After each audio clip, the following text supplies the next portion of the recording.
there.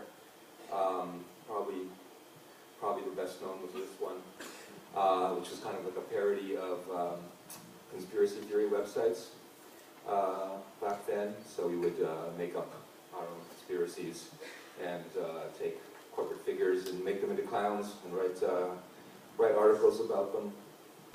There's a lovely multi-layer GIF. And the most active was probably this one, which is kind of interesting because this is also mid-90s, 96 I think. And this was in many ways a social network of its own. Of course, it was based around the independent experimental music community back in the 90s. You could join, so there was a mailing list. You've probably heard of them. There was a schedule of events.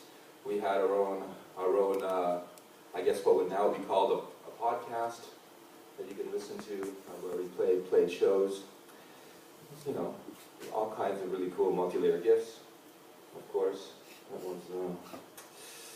that were made available. So the thing to me is that this idea of social media, and I think, as mentioned in various causes, is that we already had social networks. I mean, the internet is a social network. The internet has always been about sharing. And so a lot of the work at Telekommunistin sort of reflects that. So that's what I want to say. So Telekommunistin is an arts collective founded in Berlin after I left Canada and moved to Berlin.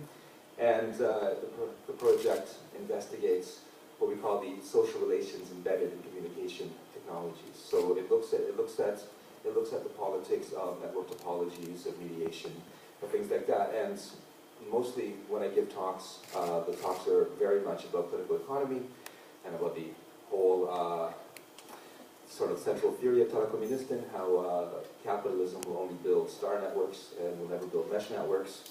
But we're not going to talk so much about that right now. I think I read on Twitter that Jody already said that we have to overthrow capitalism before we have free networks. So I'll just echo those terms.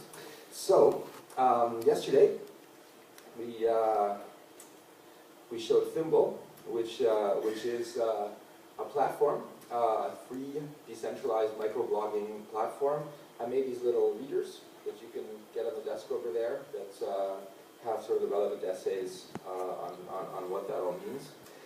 This was launched at Transmediala 2010, and we have this little video, a promotional video that I'm just going to show you.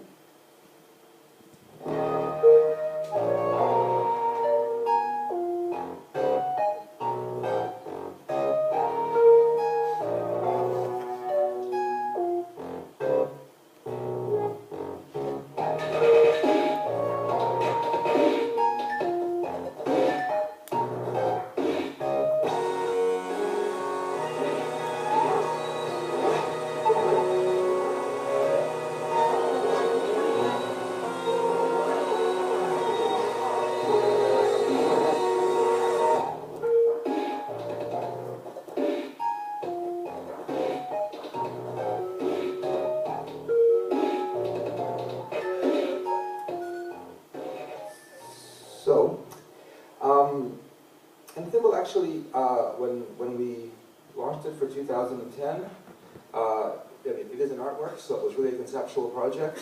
And what it was trying to show was how very simple creating a decentralized network is. Thimble uses a protocol. The reason it's called Thimble is it uses a protocol from the 1970s called the Finger Protocol. So the Finger Protocol is something that has been around for a very long time and is already supported by every server platform that there is. So what we're trying to demonstrate there is that the issue is not really about inventing a new way to build a social media network. The internet has always been a distributed social platform. So rather the question is, how did we go from having this decentralized social platform that is the internet to this very centralized idea of social media in the form of Facebook and the social media monopolies? That's the more interesting question. And the reason for that is actually not technical, because there's no technical advantage to having these platforms centralized. The reason that they're centralized is because of the needs of capital, because capital